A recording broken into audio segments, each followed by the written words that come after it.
Hey friends!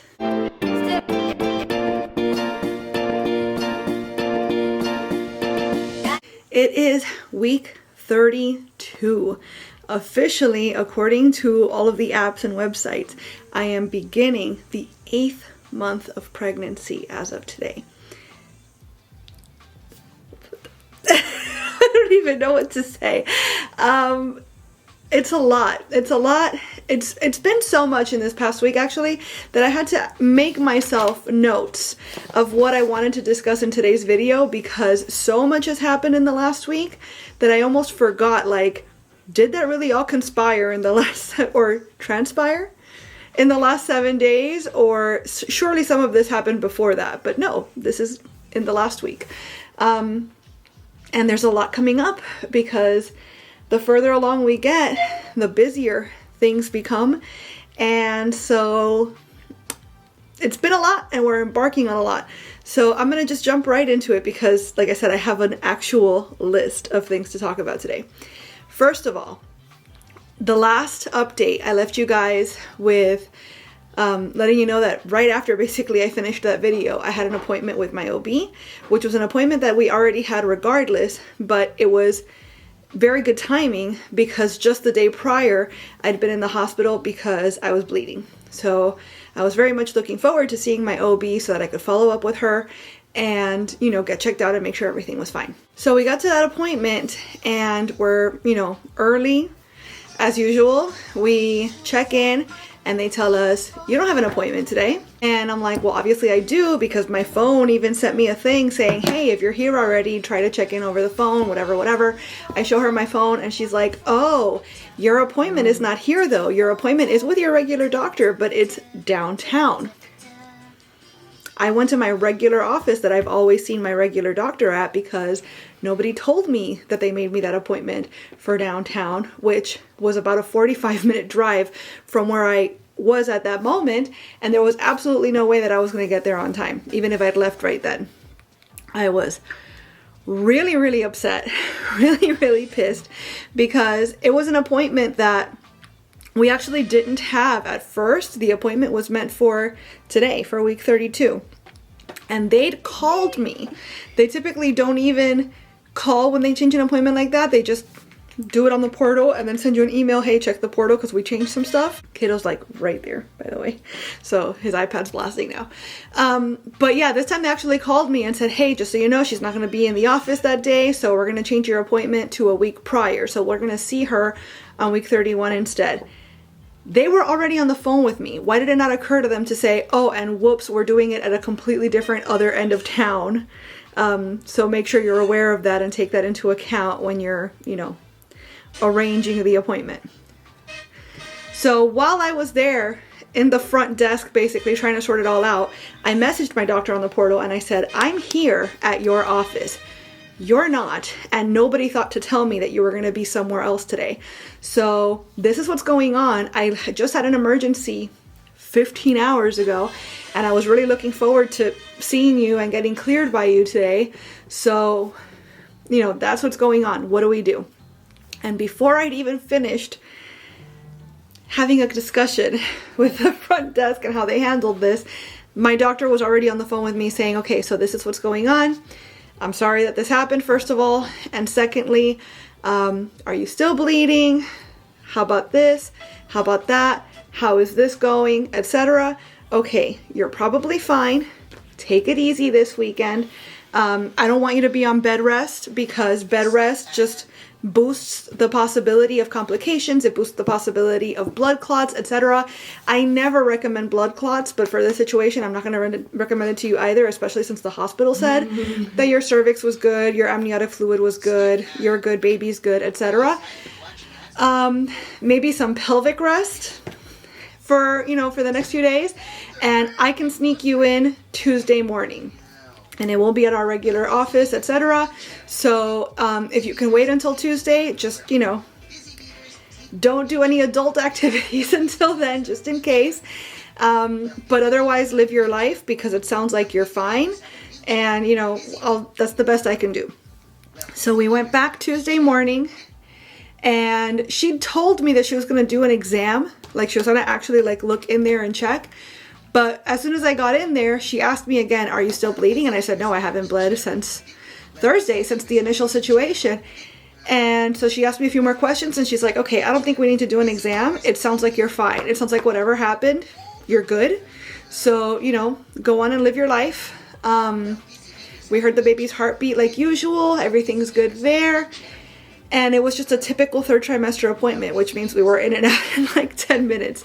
But the point is that after all that stress and after all that stuff, I'm good, baby's good, and we're cleared for regular activities as usual. Speaking of, this last weekend, we took kiddo to the Palm Beach Zoo for the first time, and it was great. I walked the whole thing without issue.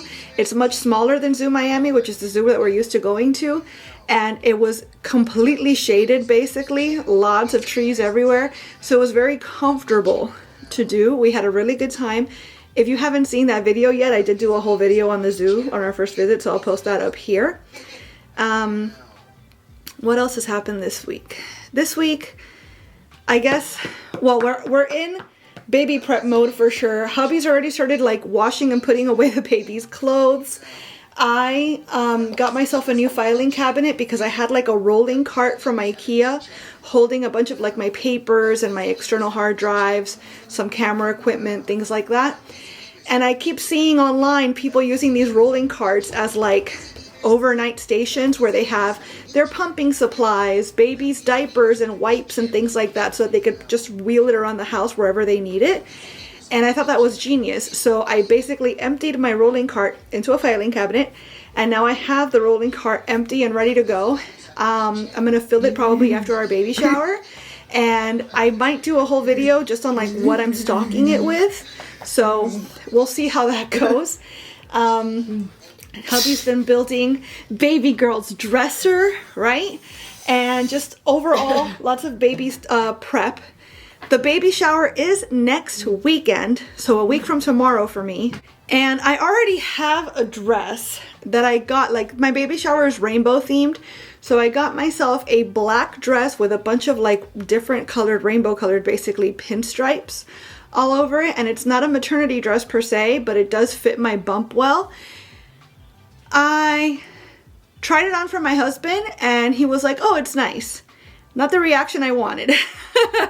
So in the last couple of days, I've been looking online for more dresses. And I mentioned like really early on in the pregnancy that it's been super hard to find plus size maternity wear this time around.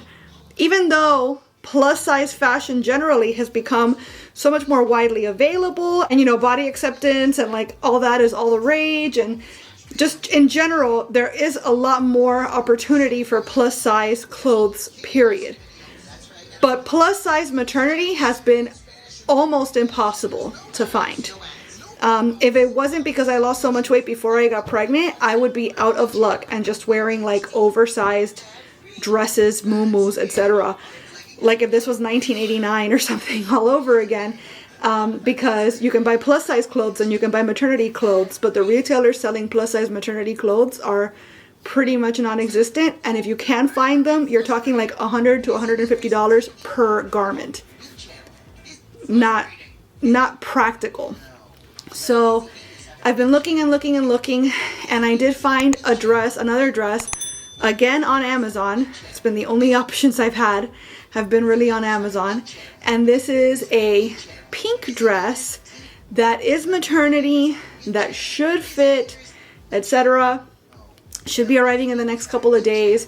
I'm going to try them both on for hubby. I'm going to try them both on for my mom and see like what I like best, what they like best, etc. But my options are severely, severely limited this time around. Way more so than when I was much larger, 13, 14 years ago, pregnant with my son, which is, I don't understand that, but it's the reality. And I'll end up returning whichever one I don't use, basically. But yeah, it's just a week away, the baby shower at this point. So for today, as I am week 32, we're gonna go in for an ultrasound. We have had ultrasounds recently, right? Because when I was in the hospital last week, they did one then. When I was in the hospital the week before then, they did one then as well. But these were emergency ultrasounds, right? Or at least for emergency situations. So it wasn't the whole leisurely, oh, look, this is her head, this is her foot, this is her belly. Let me print out some cute pictures for you. It was nothing like that. We haven't had a scan like that since week 21, week 20, something like that. So months ago. We haven't had any updated pictures of her since October, and this is January right now. I know you're watching this in November, but it's January right now that I'm recording this. So we're going in today for a scan. I'm assuming to check her size, to check what position she's in. I know she's head down because she's been head down for weeks and weeks and weeks, and the emergency scans did confirm that. But, you know, the doctor's office wants to see it for themselves as well, so we're doing that today. And my OB also wants me coming in for non-stress tests, which is basically when they hook you up to the monitor. And again, I did this as well both times I went to the hospital, because they do that to make sure the baby's okay, that you're not contracting, etc. They basically just put you on a monitor, like if you're in labor, and just listen to the baby's heartbeat. I don't know if they're also going to do ultrasounds. That seems excessive. But she wants me doing them, I don't know if it's weekly or every other week, as of week 34 throughout the remainder of the pregnancy, which is only 6 weeks in theory. I'm not sure why exactly, because other than my weight and my age, I don't have any markers for preeclampsia. I don't have high blood pressure. I don't have gestational diabetes or like anything close to it. So there doesn't seem to be any sort of like high risk factors. But again, I am an older mom, I'm 39, and I am a bigger woman, and just based on those two things alone, you're high risk. So I guess that's what's going on there.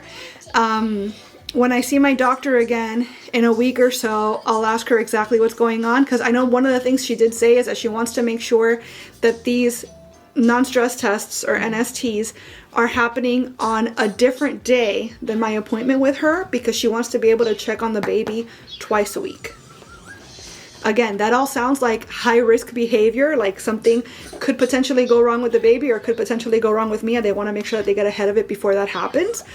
But I'm not quite sure why they're taking so many precautions when, aside from my age and my weight, this has been, thank goodness, a perfectly healthy pregnancy for the both of us. So I'm not opposed to constantly making sure that she's okay, but I don't want it to be excessive. I don't want scans for no good reason, and I don't want, the more interventions you get, the more interventions you'll get.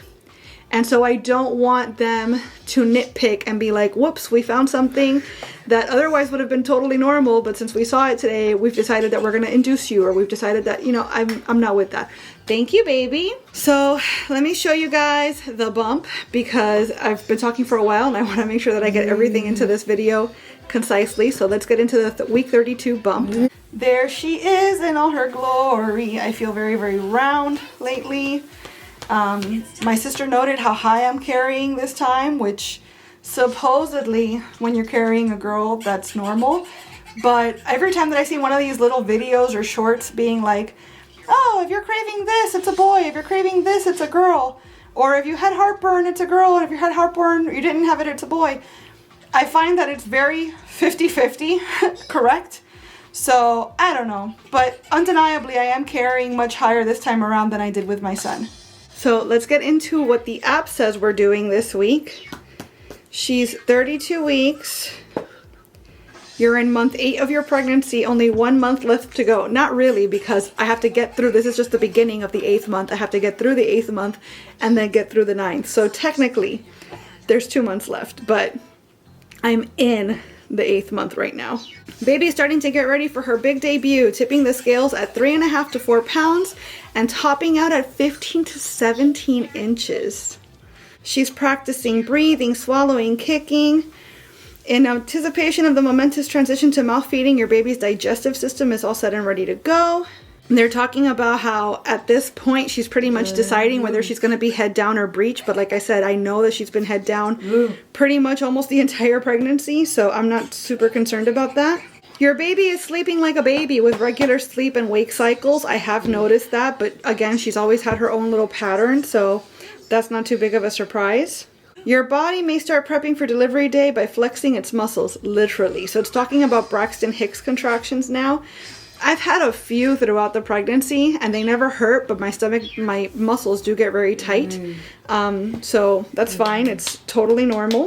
Baby's organs are fully formed except for the lungs. So even if you give birth this week, your little one will probably do just fine. That's very good news. Bye-bye see-through baby. This week your little bean's skin is now opaque instead of transparent. That's a pretty big milestone. That's pretty cool. And then as far as it's 8 weeks to go. And then as far as how big she is, you guys know I love these, right? Because they're usually so accurate.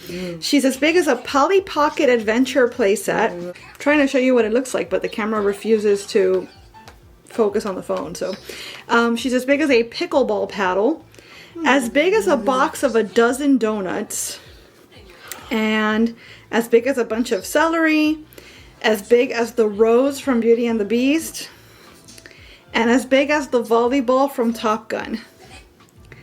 Okay, great. And then according to my registry app, because my registry likes to remind me too, it says 57 days to go until my due date, but that doesn't make sense. 8 weeks. Well, yeah. Okay, so 56 days, 57, más o menos. It depends again. I'm going based on these days because it's easier for me to record on a Friday than on a Saturday. I'm going based on my last period, but I know exactly when I conceived, and it was the day after, it was day 15 of my cycle. So if you're going based on last menstrual period, which is the way most doctors do it, then I switch weeks every Friday. But if you're going based on when I conceived the baby, which is I think more reliable, I would be switching dates every Saturday. So I guess that's why the discrepancy, because my registry has date of conception as the marker and the baby app has last menstrual cycle as the marker. So anyways, one last thing I wanted to talk about, because I am running out of time, is we did discuss maternity leave with my son's other therapy center, his main therapy center this week, because with the whole thing of like my emergency and having to cancel because I wasn't sure if I could do like physical therapy, etc. in my condition, I cleared it with my doctor. I asked my doctor what I could do, etc. and she said, as long as you're still comfortable, do it. So my husband and I started talking about it and we were like, so far so good, but as I get bigger, I might not be so comfortable, and then what are we going to do after the baby's here, and so on. So it turns out that my son's therapy center, because we're veterans, this is what she said to me, because we've been there so long and we're veterans, they will hold his schedule in place for 30 days, because typically they only allow 2 weeks of absence before they and go ahead and give the slots to other kids. 30 days being exactly what the behavior therapy team is giving us as well. So that's the consensus now. That's what we're allowed to take off, is 30 days. And then we started talking about like, well, what happens after the 30 days? Because I'm completely opposed to him just returning in person full time for a lot of reasons. First off, there's still the risk of COVID and flu and bird flu and a bunch of things happening right now, which he's still high risk for. And now there's also the fact that like we're going to have this itty bitty tiny baby that if she gets sick, that could be devastating, right? So I don't want that to happen either. So that's a concern, obviously. But then there's also the fact that like 4 weeks in, am I going to be feeling well enough to be driving him around or doing therapy? And my husband, we have one car, and my husband has the car typically at work. So he's going to have to leave work anytime that my son has to go into the therapy center and, you know, wait basically for my son to be done an hour, 2 hours a day and bring him back home. So that's going to be eating into his work schedule. I don't know what kind of schedule the baby's going to be on, and you know, there's going to be times that I'm going to be doing therapy probably with her attached to me, and that's fine. I'm sure that the therapists are not going to mind that, but it's more convenient to do that at home then, because what if she goes down for a nap 10 minutes before we have to all be in the car driving to therapy? You know what I'm saying? So for a lot of reasons, it's a lot more convenient for us to remain doing therapy at home. But realistically, there are some things that he's better off doing at the center. So the compromise that we've come to, and we don't know when this is going to happen because it depends on baby, it depends on a lot of factors, is that for physical therapy, he's probably going to be going into the center so that she could work with him one-on-one. Specifically, or more importantly, because regardless, I don't work on those things in our off time. For speech and for occupational therapy, I like to be in there like hands-on because they only see him 2 or 3 hours a week. I have him the rest of the time. So I want to know what they're working on so that I can help him practice all those other 20 some odd hours of the day. When it comes to physical therapy, I don't really practice those skills with him. He's fine running, climbing, jumping, whatever on his own. And I'm not behind him going, hey, hey, watch your form. So if he only sees her twice a week for a couple hours, and that's enough for me. I don't feel like I need to be there knowing exactly what they're working on so that I could also work on it. But for occupational, I want to continue doing fully at home. As much as I love his OT and he loves his OT, and I'm sure she'd love to work with him one-on-one more frequently. We agree, she and I, that us working together has been phenomenal for him throughout this whole pandemic situation. He's really come into his own and thrived in OT because she and I are constantly brainstorming new approaches, new teaching methods. This didn't seem to work. Let's try this instead. And so the collaboration between the two of us has been what's really made the difference for him, I think. So I want to continue that. And then as far as speech, I brought it up to the speech therapist yesterday, like maybe we should do like a hybrid situation where once a week he sees you in person and once a week you and I just chat and you let me know this is what we're working on, this is what you should be working on, how's this going, and we kind of check in with each other the way that we do now and come up with a plan for the week to come. And she was like, even if we need to drop it to once a week, like that's fine with me too, because you're on top of it and he's doing great. If he wasn't doing well, I wouldn't even bring it up, but he's doing fantastic. So even if we need to drop it to one for now, I'm really flexible with my schedule. So that's not a concern. Like, don't stress yourself over that because that's going to be fine. So that's the plan-ish for now. There's not a set plan as far as dates. There's not a set plan as far as what's going to happen after. But there are a lot of ideas that are good ideas that everybody's aware of and on board with. So I'm feeling good about all that. Speaking of, I'm going to need to stop talking now because we have to get ourselves and the room ready for physical therapy. So that's going to do it for week 32. I'm really excited for our scan today. I'm really excited for our baby shower next week. I'm going to talk to you guys before then, but I'm also going to try to do like just a video of the baby shower and like the details and stuff. And very likely I'll also have like a separate baby shower haul situation going on. I would say, let me know if you guys want to see this and that and the other thing. But again, I'm recording this in January and you're not watching it until November. So at this point, I'm going to record all the things. I'm going to release all the things. You guys watch what you want and leave what you don't. But thank you for being here. Thank you for watching this video. Thank you for supporting us in this journey. And we'll chat again really, really soon. Bye.